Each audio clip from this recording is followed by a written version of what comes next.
good, brother man? I'm here, finally. There you go. Counter down. All right. 3, 2, 1. We're on. Hey there. How's it going? I'm doing wonderful on this beautiful day here in Tyler, Texas. Downtown Tyler, Texas. It's a nice day today. Yep. And you guys out there, hope you're having a great day during the time of COVID. The corona. The corona. So, in all things, peace to you guys. Just always want you to know that's always on our mind. Today Yes. will be a personal experience, a story Mm-hmm. that happened to me quite a few years back. I consider it one of the most personally profound experiences that I have had in my entire life. Okay. It lasted about 5 or 6 minutes. Yeah, well, please share. Earlier, we were just talking about this just briefly, and we were talking about the others that may be listening to this, and we both thought that it would be a great encouragement to all of you all, as we say here in Tejas, that by sharing the name of this podcast, by the way, is Soul Treasures of the Open Road, or Soul Treasures of the Road, whatever you want to say in that. And we know that all of you have those deep down experiences that if you were here in our place, one of our places, and you had time to consider what one or two of those may be, go ahead and reflect on that.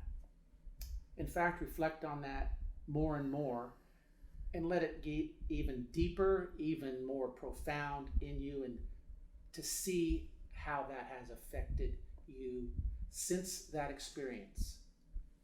It's just a question, but please consider that. Please consider that for what it's worth. It's weird and interesting times these days. Yeah, it is. It really is. Yeah. What were you thinking when you said that? Well, there's been a lot of ebbs and flows for me personally. I mean, honestly, I've had some of the good, the best times in my life during this whole pandemic, and also a lot of anxiety at the same time. But it's that's good. Yeah. That makes me think about what you just said. That's really good. Some good times, along with a lot of anxiety. That's how. Wow. I'll have to think about that Life, later. huh? But life it is. Okay, let me get to the story. Please. It took place in an airport. Okay.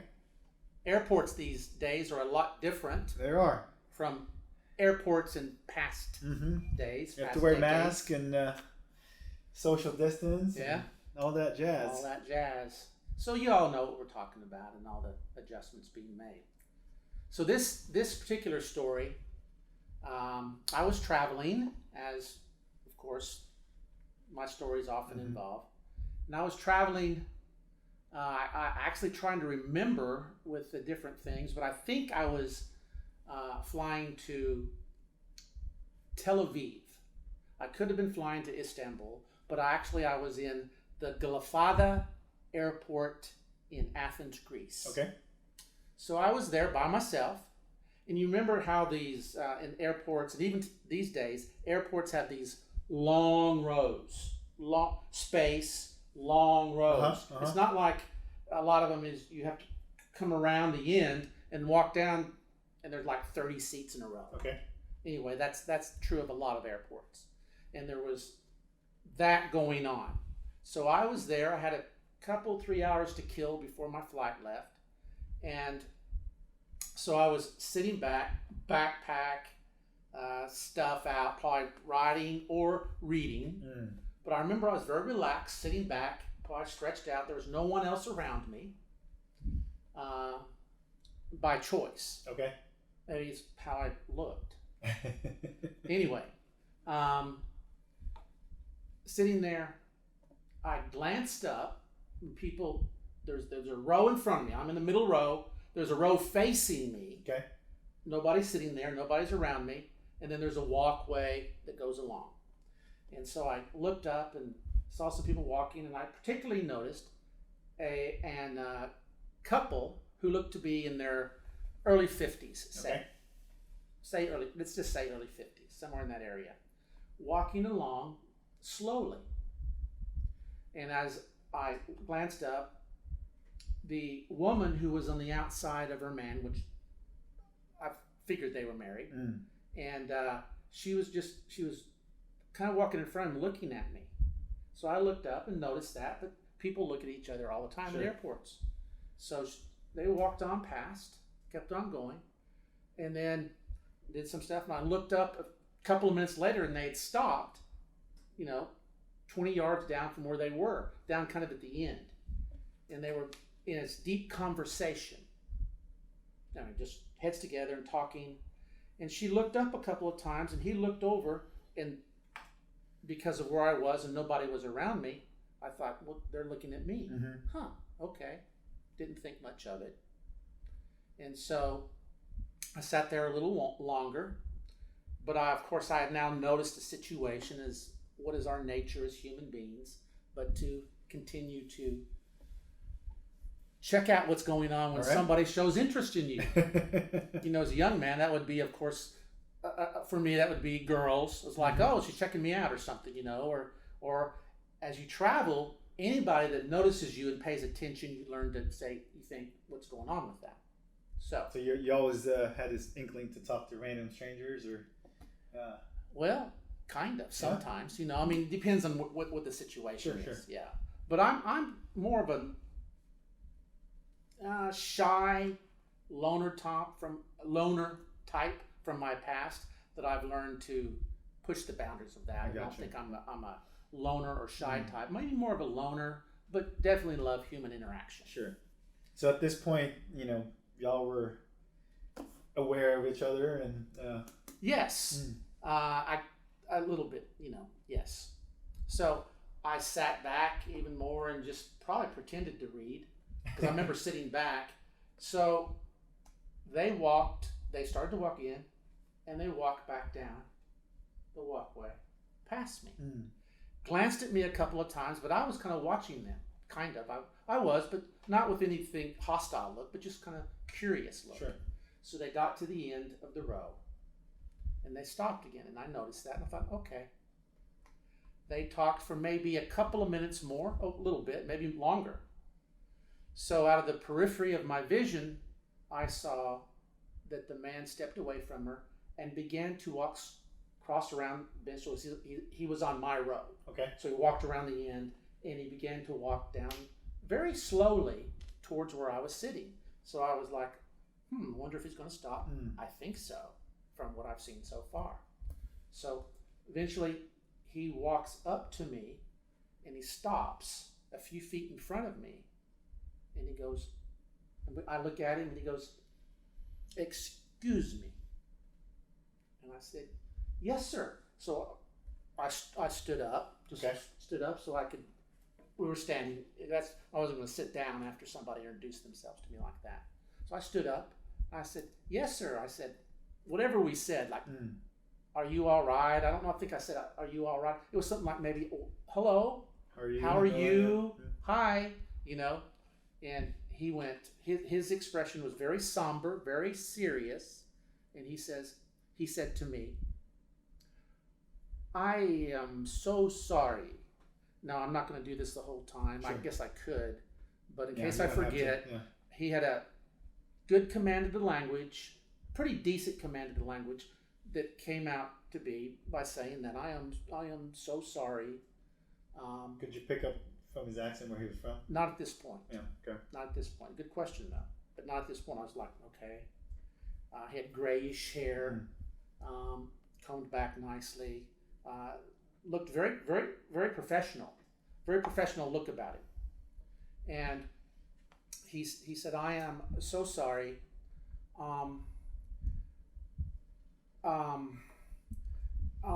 And he was just hesitating. He was like, so I saw that there was a real seriousness about this whole situation pretty quickly. And I said, and I remember my nature and all that was to smile and say, yes, try to encourage anything that might come out. And finally he goes,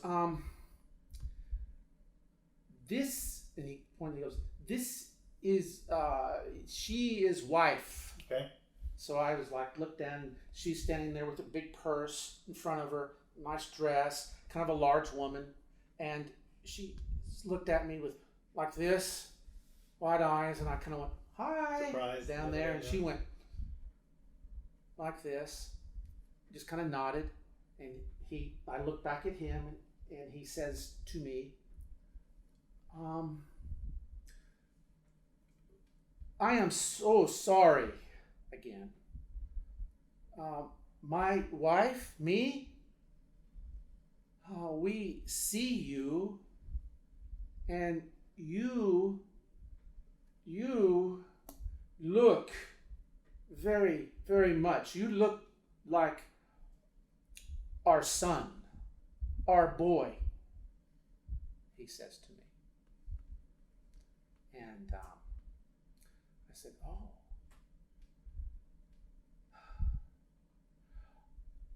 Our boy, he goes, we are from Lebanon. I went, oh, okay, yes. He goes, our boy, of course, there's was a lot of violence in Lebanon at that time. A lot of violence, so much violence in Lebanon at that time. We are from Beirut. And I went, oh, okay. And I'm still smiling. And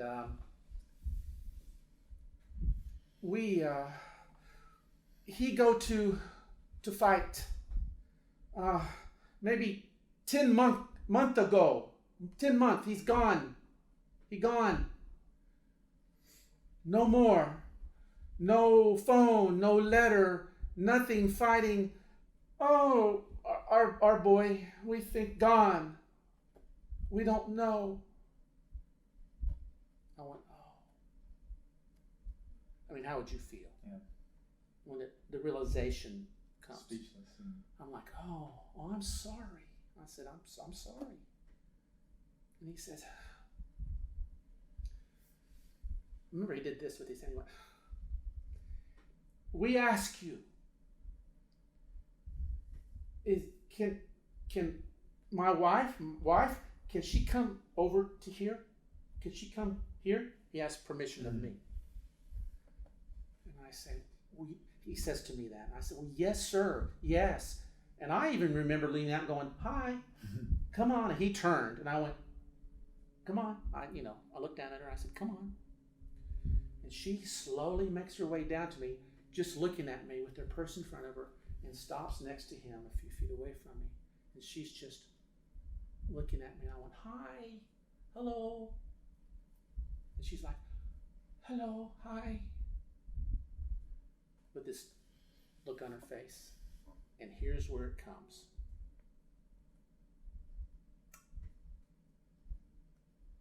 The husband says to me, he says, we talk. Over here, we talk. Talking about he and his wife. We talk. My wife, is it okay? Is it okay? Is it possible? I don't remember exactly the words there. Was it okay or possible? Can my wife, can she, he went like this, like give you a hug?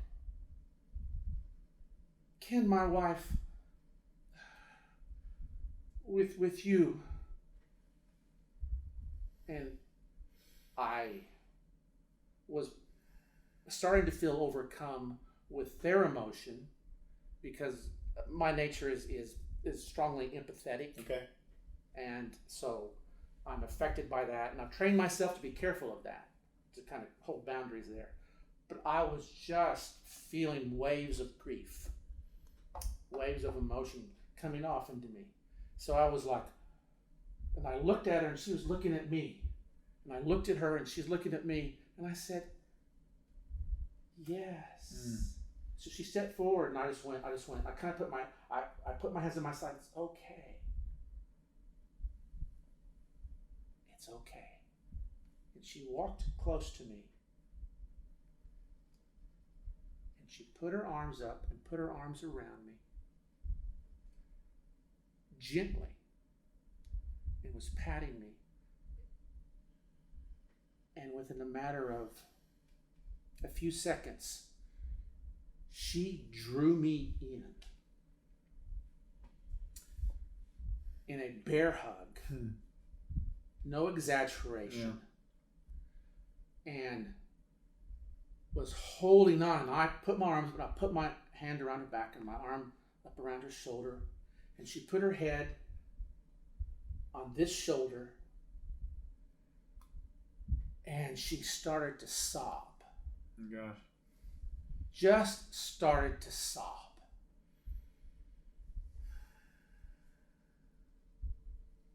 And if I may, what were you feeling at this point? Cognitive thoughts, just regular thoughts were gone. I was just caught up in pure emotion. So thinking I was just feeling her grief, her loss, and she held me like that for a good minute, or almost a minute. She held me like that for a long time, sobbing on my shoulder, holding me with the grip that only a mother can do, a broken mother can do, that's full of loss, pain. She gathered herself. I heard her start to pull away, so I dropped my hands. She backed off a step and had put her hand somewhere and was still crying, and she said, "Oh, my boy, my son," stepped back and said, "Thank you," and just walked off down the row. And the father stood there and looked at me. And he said, "Thank you, thank you," and went to comfort his wife, and they walked on down.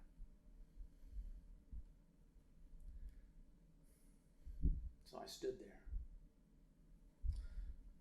stunned, weak in the knees, my heart pounding with grief, her grief. I sat back down.